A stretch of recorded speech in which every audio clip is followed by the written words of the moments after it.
Rathish, a lot of the proposals that I write, I have to disclose where the money is going. I have to explain what my people cost is, how much I would travel. The intention is ultimately to improve a certain outcome, learning, it could be health. So, why am I being asked to give a detailed breakdown of where the money is going as opposed to simply be held to an outcome? I arrived at the same question from a different starting point, and I want to take you through my journey a little bit. And we've been in the business of building capabilities of nonprofit organizations for a long time.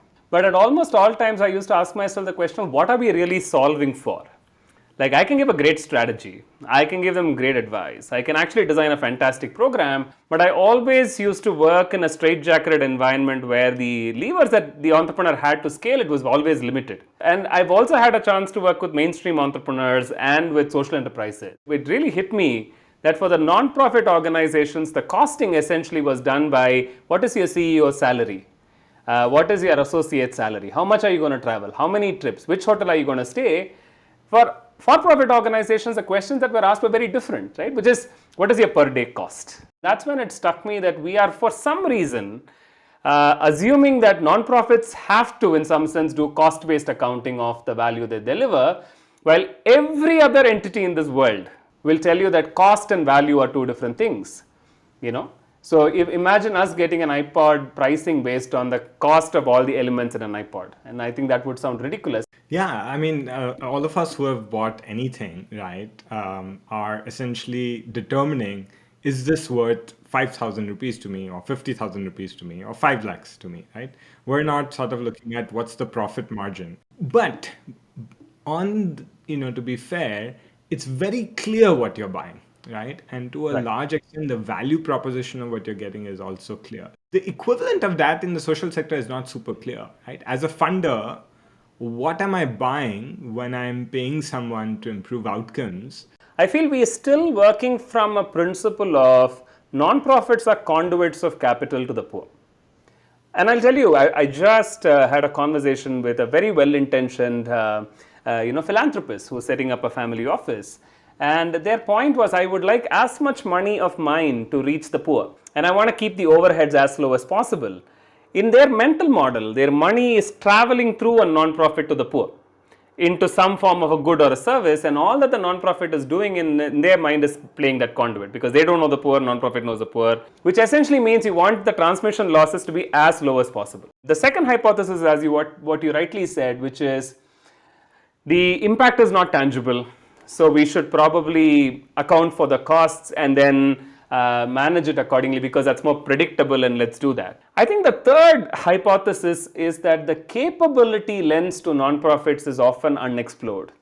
When you ask a nonprofit, what do you bring to the table? The argument is, I'm bringing in 4 people. But it's not that I'm bringing in capability of government engagement. I'm bringing in the capability of community engagement. And that capability has a price. Every capability, as you and I know, having worked in for-profit environments, has a price. And this articulation of capability of nonprofits and the pricing of that, I think, is missing. Now, coming back to the second point that you made, which is the fact that outcomes are unclear, I actually would find it strange, right? Like, I recently bought a vacuum cleaner. Now, when I bought the vacuum cleaner, right, they told me that this is the price. I asked myself, how much am I willing to spend on it? And I said, listen, this is worth it. Imagine a nonprofit selling a vacuum cleaner. I will ask them not only to make sure that the vacuum cleaner works, but I will pay them only if my son doesn't get any allergy, my dust is completely ready, my house is like 200% consistently and sustainably clean. Suddenly, the metrics of what you're accounting and asking for a nonprofit is just extremely different, right? Are you proposing that we should have lower standards for non-profits? Is that what you're saying, Rathish? Thanks, Pranav. Thanks for being provocative. I'm actually arguing that we should be realistic about what we are expecting out of our philanthropic efforts. And that is very, very important. Let's play this out, right? I am the head of a foundation. My money comes from taxpayers, right? So I'm a large country's donor. I actually have to explain to my government, my citizens, that their hard-earned taxpayers' money is being put to good use. In your proposed value-based model, as opposed to a cost-based model, how can I make this argument to my donors? What if I propose to you that I will give you complete transparency on where I spent your money? But if you give me 100% control on how I spend that money, which means that you will still be able to report to your poor exactly where that money went and who received it, but it's just that the choice of where I spend it is mine. So tell me, how would you do it? Like for education to improve learning outcomes, what would you come to promise me with? I will tell you that I would like full control of the money that I have received and I will spend it to the best fit that I see as delivering value. Two, I will give you a complete transparent report on how I spent that money every 6 months, every 1 year, as both of us agree, so that you know where that money went. Three, I will actually give you direct data from the people that I am serving on whether they found value in this process or not. Four, if there, we will also put a clear and effective assessment there to ensure that the data shows there is improvement. What is unclear to me is how would I measure my return on investment? Why don't we go and talk to 4 stakeholders, all of whom give you a value-based fee for doing the work that they're doing. Each of them offer you a price and each of them offer you a promised value. Why don't you compare the promised value of the various proposals and all 4 of them value-based and take a call, because there is no absolute benchmark on the ROI, just like regular markets. But whoever is able to commit to the higher price and the right price for the right value, you could choose. Rathish, I'm actually a service provider in one development impact bond, and I'm an outcome evaluator in another one. Now, one of the challenges we face when we are trying to do the outcome evaluation is consensus building on what exactly are the outcomes and how do we sort Right. of standardize that, right? And so, can you sort of, take maybe 2 or 3 different sectors, tell us specifically what are the most important, outcomes there? How would one measure it? I recently, as part of Sattva, worked on a ROI report on skill development programs. We took data across 35,000 to 40,000 students across multiple trades, multiple locations, and actually did an ROI analysis on for every 1 rupee invested in skill development, how much money did the student actually make? It may be surprising or not, is that the range is anywhere from 2 rupees to 19 rupees. And everybody came back and said, you know what, starting salary is not the perfect metric. We should look at retention, we should look at career progression, etc. And we said, yes, absolutely. Can we as 30 organizations come together and collect the data on it and present it? Metrics are never perfect. We should say, what is the most feasible accepted metric today? Be unhappy with it and push the needle on where we want to go. If you can paint us a picture between a cost-based funding, value-based funding, development impact bond, and let's say milestones-based funding. What we need is something in between, where I think the following principles are probably ensured. One, the agency of the nonprofit is respected, where they say, listen, you can spend the money as much as you want, which is taken from the development impact bond, number one. Two, what we do in the milestone-based funding, which is the skin in the game for the nonprofit, is taken care, which is that they will lose money if they don't do it well. So there is the risk that they carry as well, number two. Three, from the development impact bond, we take the model of upsides also available for the nonprofit organization. And lastly, we add 2 other factors which I think I am personally keen on. One, you add full transparency on the money spent, which is publicly you will say where the money and how the money is spent, so that there is always that accountability that to the society that is there. And 5, you commit to public goods, which is that you ran this program, what came out of it which is relevant to the larger ecosystem. So I can understand the rationale for creating public goods from philanthropy money, but why are you insisting on where the money was spent? We are, however much we would like, working in a constrained capital environment, Pranav. Right? Philanthropy is always going to be a much smaller capital base than the mainstream capital, which means frugality has to be enforced in this system. I do feel that transparency on how you spend the money will be valuable, because it allows for us to then look at benchmarking of costs and benchmarking of other things, which I think is a control mechanism that I feel that in a constrained environment like philanthropy maybe will be critical. I think what we're increasingly seeing in philanthropy is how does that, 100 rupees or $1,000 actually, in terms of value, be a lot bigger to the end beneficiary. And to do that, the intermediate organization should be allowed to spend on talent development, on internal organization building, technology systems, and whatever it takes. But then there is this conundrum that the first philanthropy dollar will be used for this, right? And the next one has better returns. So how do you resolve this conundrum? I do believe there are going to be philanthropists who want to be seen as strategic systemic investors in the social impact space, who are essentially driving big ideas and talent. And some of them, if they can bring in their thinking to be an investor as well, I feel will create a significant differentiation in how people look at it.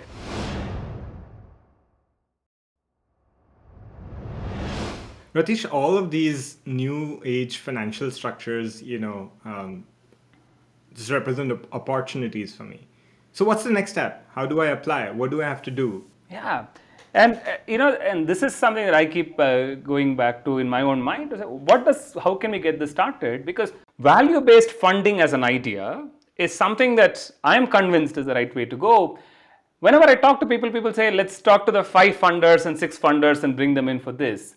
And for me, that's fundamentally against how I think this change has to be driven. Why can't, let's say, the top 50 or 100 nonprofits in India come in and say, we are signing a compact, we're going to assure you transparency, we're going to assure you impact, but we're going to move to value-based funding. Rathish, I have worked with many nonprofits, as part of the Development Impact Bond, we are collaborating, and other places we're collaborating. I can tell you it's really hard, right? It sounds sexy in conferences. It's the buzzword that everyone drops about. SDG goal number 17 says partnerships for the goals, right? I mean, how much bigger of a headline statement can you make? But it's really hard. And you are telling me to get 100 NGOs together? That's impossible. It won't work. Collaboration is expensive. There is no question, But having said that, let's flip this around. Look at where we are in the social sector, Pranav. We are 3.3 million nonprofit organizations. We employ more people than the railways. And we actually account for so much of the social change, which is duly acknowledged by Niti Aayog. But today, if there is a collective body that can stand up and say, what is this compact and definition going to be for us, and what are we going to determine? How are we going to advocate and talk to the government about it? There is that lack of that body. And often when we talk about advocacy in the social sector, we say it's advocacy for the poor. I actually think there has to be advocacy for the sector. Are you saying we form a FICCI or a CII or a NASCOM for NGOs? Why not? Why not? Actually, why not?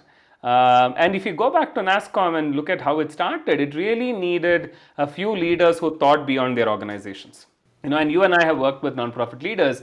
Intellectual ability and visioning is not a gap in this sector. If 5 or 10 leaders can come in and say that, listen, we are beyond our individual organizations and we're going to do this, I think that's really what is required to make it happen. Because if 5, 10 leaders like that can start that conversation and make it more inclusive, I think that will be great. And for me, the secret is in those 5 and 10 organizations. They cannot all be homogeneous, male, livelihood-based or education-based organizations. We need the young and the old. We need some of the new organizations coming in. Collaborations are very important. I have personally benefited from it, but it has been after a lot of intermediate pain.